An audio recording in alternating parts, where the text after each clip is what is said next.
Ahir regiment हक हमारा, हक हमारा। Ahir regiment, Ahir regiment, Ahir regiment, Ahir regiment, Ahir regiment, Ahir regiment, Ahir regiment.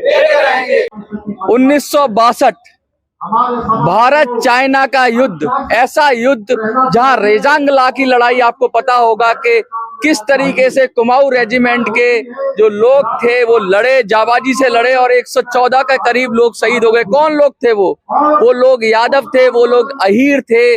और तभी से ये मांग उठी कि अहीर रेजिमेंट बननी चाहिए। जब जाट रेजिमेंट है, गोरखा रेजिमेंट है, राजपूताना रेजिमेंट है, तो अहीर रेजिमेंट क्यों नहीं? परमवीर चक्र से लेके ऐसा कौन सा तमगा है भारतीय सेना का जो अहीरों को ना मिला हो? हम चाहे योगेंद्र यादव की बात कर लें, हम जिनको परमवीर चक्र मिला, बहुत सारे लोग ऐसे हैं जिन्होंने वीर चक्र 11 वीर चक्र, और हर जगह यादवों ने दिखाया, अहीरों ने दिखाया कि वो देश के लिए अपनी जान कुर्बान करने के लिए सबसे अग्रणी हैं, तो वो लोग हैं। और सेना में ज्यादातर लोग जाते हैं, गरीब किसान गांव से लोग जाते हैं। और आज बॉबी यादव जी चले हैं आगरा से दिल्ली पैदल, किस लिए? वही पुरानी मांग, अहीर रेजिमेंट की मांग। और अखिल भारत वर्षीय यादव महासभा उत्तर प्रदेश के नेतृत्व में ये प्रोग्राम हो रहा है। और दिल्ली से भी जो अखिल भारत वर्षीय यादव महासभा है, उनके भी लोग उपस्थित हैं। आइए हम एक एक करके उनसे बात करते हैं और जानने की कोशिश करते हैं कि ये जो लगभग 60 साल से पुराना मुद्दा है, इसको अब कैसे आगे बढ़ाएंगे और सरकार से अहीर रेजिमेंट बनाने की जो सम्मान की बात है उसको कैसे लेंगे।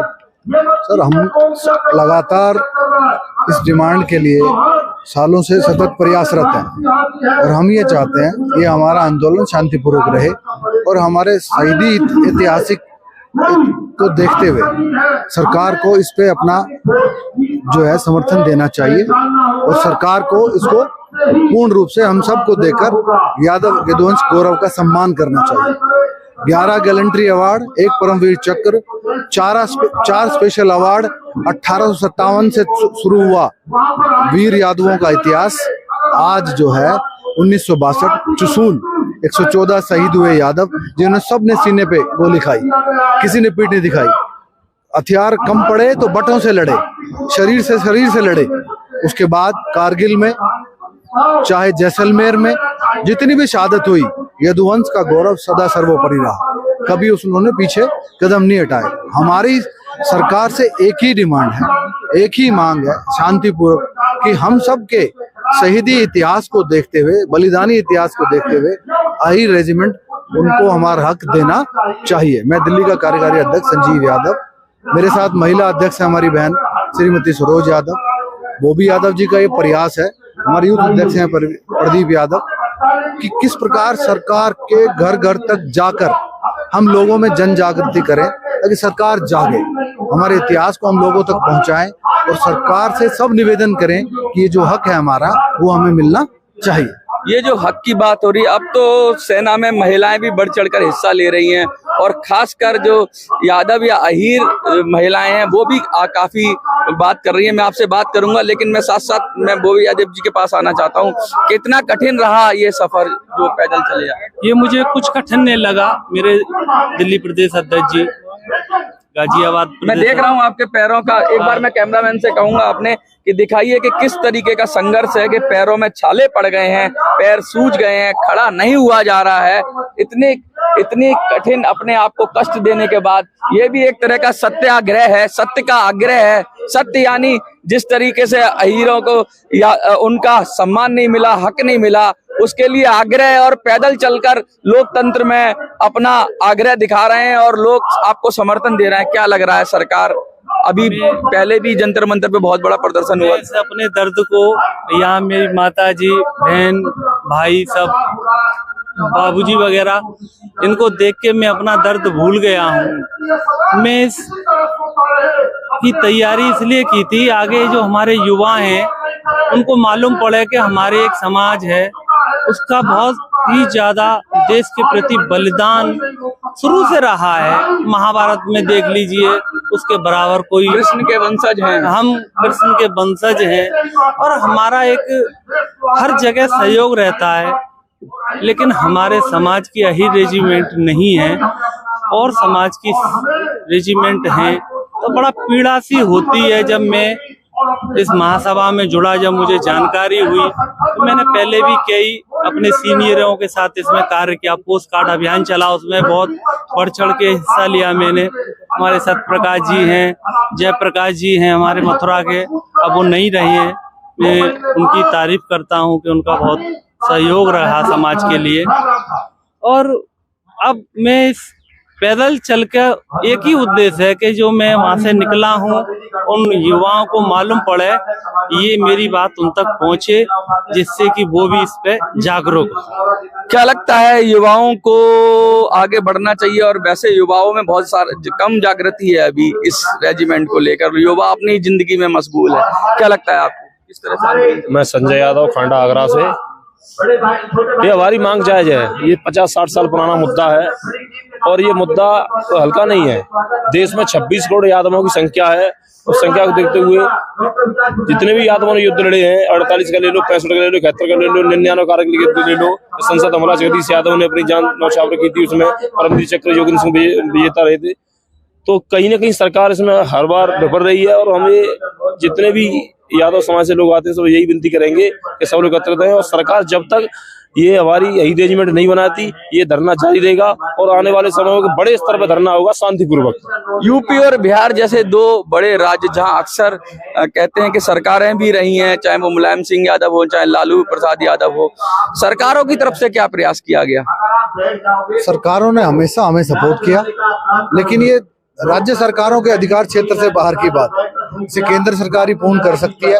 जैसे अखिल भारतीय यादव महासभा, हमारे महासचिव और वरिष्ठ उपाध्यक्ष श्री सत्यप्रकाश जी, स्वपन घोष जी, वो सतत प्रयत्नशील हैं। 22 राज्यों में हमारी यादव महासभा पूर्ण रूप से सक्रिय है और इस डिमांड को लेकर जन जन तक, युवाओं तक सबको जागृति देने का प्रयास जारी है। जिस भी प्रकार से ये प्रयास पूर्ण होगा, शांतिपूर्ण तरीके से हम इस प्रयास को पूर्ण करें। लोकतंत्र में कहते हैं कि आवाज जब उठती है तो कभी ना कभी तो पूरी होती है। जैसे चाहे वुमेन रिजर्वेशन बिल की बात करो, वो भी पूरा हुआ। तो क्या लगता है कि ये भी डिमांड एक दिन पूरी होगी? निश्चित रूप से पूरी होगी। एक सकारात्मक सोच के साथ अहीर रेजिमेंट की जो भी मांग किसी देश के किसी भी कोने से चल रही है, वो मांग जैसे जैसे बढ़ रही है आगे, उसमें दिल्ली प्रदेश की टीम पूरी तरह उसमें सार्थक रूप से प्रयास कर रही है और निश्चित रूप से पूरी होगी, हमारा विश्वास है। महिलाओं ने भी बढ़ चढ़कर, अब पहले ऐसा होता था कि पुरुष ही ज्यादातर इस मांग के लिए आगे बढ़ते थे, अब महिलाएं भी, जैसे आप खड़ी हुई हैं, आप उसकी अध्यक्ष भी हैं दिल्ली से, तो क्या लगता है कि महिलाएं भी अब इस मांग में आगे बढ़ेंगी? क्योंकि कुछ ना कुछ हिस्सेदारी तो अब महिलाएं भी आर्मी में आ ही रही हैं। महिलाओं की भागीदारी निश्चित रूप से हर तरह से, जब देश के वीर, देश के फौजी देश की लड़ाई लड़ रहे हैं, तो उनके भी ऊपर प्रत्यक्ष अप्रत्यक्ष रूप से उनकी भागीदारी उनके परिवारों की निश्चित रूप से रही है। अब जब एक मांग उठी है तो महिलाएं भी सक्रिय रूप से वहां अपनी भागीदारी दे रही हैं और अहीर रेजिमेंट की मांग के लिए अपनी मांग सरकार के समक्ष रख रही हैं कि इस सारी मांग के लेकर वे भी सक्रिय भूमिका अपनी निभा रही है। कोई एमपी से, आप बहुत सारे ऐसे आपके समाज से एमपी भी हैं, क्या उनसे मिलेंगे और क्या संसद में कोई विधेयक लाने की कोशिश की जाएगी? अभी एक जो है दिल्ली प्रदेश यादव महासभा ने एक अभियान चलाया हुआ है। हर सांसद को, हर मंत्री को हम एक ज्ञापन दे रहे हैं। हाँ। जिस विषय में अभी पिछले दिनों हमने राजनाथ सिंह को दिया और सोमवार हमारा टाइम है बहन अन्नपूर्णा जी से, आज हमारा बघेल जी से टाइम है। हम कोशिश कर रहे हैं हर प्रकार से, किसी भी तरह से, हर सांसद या हर मंत्री के द्वारा ये आवाज भारत सरकार, प्रधानमंत्री तक पहुंचे, तो किसी भी रूप में ये इस परिक्षेप का पटल जरूर हो और हमारे समर्थन में हो।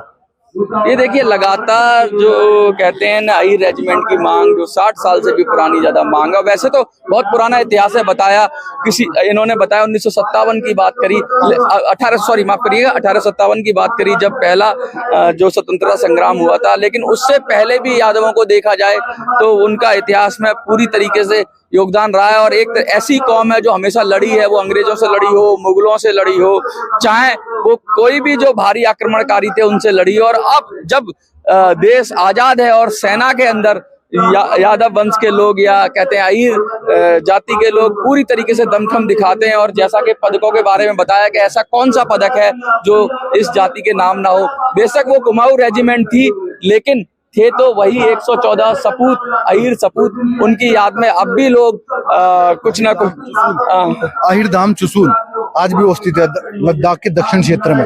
वहाँ आज भी जाते हैं, उनको नमन करते हैं, उन वीरों से प्रेरणा लेते हैं। वो हमारा ऐतिहासिक स्वर्णिम इतिहास है, उसको कभी छुपाया नहीं जा सकता। आपको क्या लगता है कि अहीर रेजिमेंट की मांग जायज है? अगर जायज है तो वीडियो को ज्यादा से ज्यादा शेयर करिए। जंतर मंतर से मैं